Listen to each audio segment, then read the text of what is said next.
สวัสดีครับพบพ่อกันอยู่ที่คอกงัวนะครับเด้อผมครับพ่อปุ้ยเกษตรไทยเลยเด้อพี่น้องเด้อ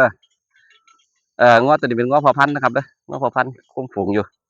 ตอนนี้เรามาอยู่คอกงัวอยู่อยู่จังหวัดเลยเด้อครับเด้อพี่น้องเด้อของผมครับอาทิตย์ที่แล้วครับอาทิตย์ที่แล้วช่วงเดือนต้นเดือนพฤศจิกายนเด้อพี่น้องเด้อน้องห้อยเพิ่นมาส่องเบิ่งงัวครับเพิ่นมาหาซื้องัวแล้วครับเพิ่นกะมาหางัวแต่ว่างัวนี่เพิ่นบ่สนใจงัวใหญ่เด้เพิ่นมาสนใจงัวน้อยครับพี่น้อง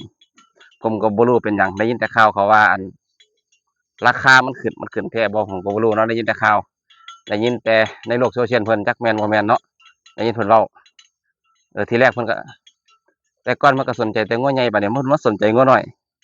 เพิ่นก็ผมก็สงสัยอยู่ครับเก็บความสงสัยไว้อยู่แต่ว่าบ่ปากผมเลยมาถามเบิ่งเป็นหยังว่าซั่นเพิ่นก็เลยให้เหตุผลว่างัวน้อยนี่ราคามันบ่แพงเพิ่นสิเอาไปขุนเองเพิ่นว่าจั่งซั้นสำหรับงัวน้อยตัวนี้ครับอายุปีกว่านะครับปีน้อยๆเป็นงัวแม่เป็นงัวแม่พ่อมันก็ตัวนี้ครับส่วนแม่ก็อยู่ข้างหลังเด้อครับเด้อตัวนี้ในห้อยเพิ่นให้ราคา6,500พี่น้องให้ราคา6,500พี่น้องว่าเป็นตาขายบ่เป็นงัวแม่งัวพ่อเพิ่นบ่สนใจเพิ่นมาสนใจงัวแม่ครับพี่น้องงัวน้อยครับเพิ่นสนใจงัวน้อยเนาะครับ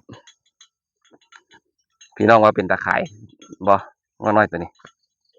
จักงามบ่งามล่ะเบิ่งเอางัวน้อยอายุปีกว่าครับงัวน้อยเพศเมียเพิ่นก็ให้เหตุผลของเพิ่นเนาะนายห้อยเพิ่นก็ว่าเพิ่นสิเอาไปขุนเองเพิ่นว่างัวใหญ่มันแพงหลายอันนี้คือผมบ่รู้ดอกผมก็เว้าตามเพิ่นว่าครับผมสำหรับ EP นี้ก็สวัสดีครับเด้อสวัสดีครับ